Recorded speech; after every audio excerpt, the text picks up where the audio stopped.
ইয়াজিদকা ইয়াতীমান ফাআওয়া, আমি কি আপনার ইয়াতীম পাই নাই? আল্লাহ রাসূল সাল্লাল্লাহু আলাইহি ওয়াসাল্লাম যে ইয়াতীম ছিল জানেন? দুনিয়ায় আসার আগেই বাবা হারিয়েছেন। 6 বছর বয়সে মা হারিয়েছেন।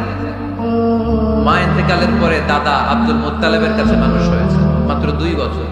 আল্লাহ রাসূলের বয়স যখন 8, দাদাকেও হারিয়েছেন। তারপরে চাচার কাছে ইয়াতীম নবী মানুষ হয়েছে। আল্লাহ বললেন, নবী টেনশন কিসের? ওই যে আপনি ছোট্টবেলায় ইয়াতীম ছিলেন, আমি নিজেই আপনার চাচার মাধ্যমে আপনার লালন পালনের ব্যবস্থা করে দিয়েছি। আপনি পথ খুঁজছিলেন, আমি পথ দেখিয়েছি। আপনি ছিলেন দল্লা। দল শব্দের একটা অর্থ হচ্ছে ভ্রষ্ট বা গোমরা।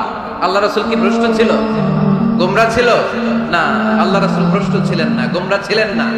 যদিও অফিসিয়ালি তিনি 40 বছর বয়সে নবী হয়েছেন, কিন্তু ওনার 40 বছরের আগের জীবনেও আমাদের জন্য অনুকরণীয় অনুপম আদর্শ। চিল্লায় বলেন ঠিক কি না? এখানে দলের অর্থ হচ্ছে নবী, you are searching the right way, then I guided you to the right way. You are searching the truth.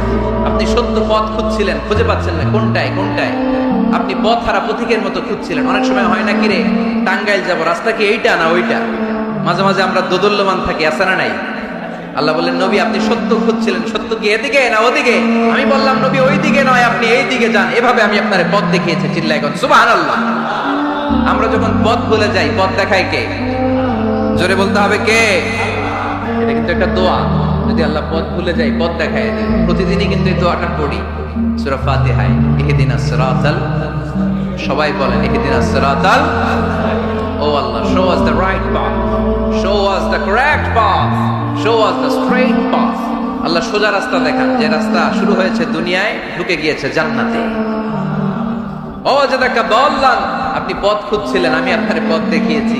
ওয়াজাদাকা আইলান ফাআগনা, আপনি ছিলেন নিঃস্ব, আমি আপনাকে ধনাঢ্য বানিয়েছি।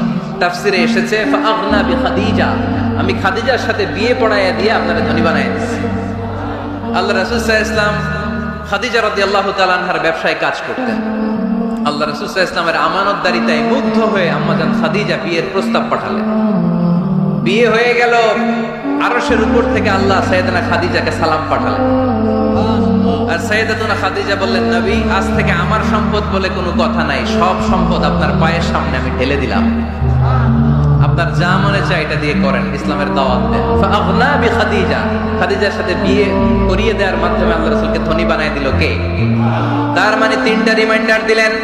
1 নম্বরে আপনি এতিম ছিলেন, লালন পালনের ব্যবস্থা করলাম। আপনি পথ খুঁজছিলেন, আমি আপনার সঠিক পথের দিশা দিয়ে দিলাম। আপনার টাকা পয়সা ছিল না, আমি আল্লাহ আপনারে ধনী বানিয়ে দিলাম। সুবহানাল্লাহ পড়েন। এবার 3টা কর্মসূচি, কয়টা?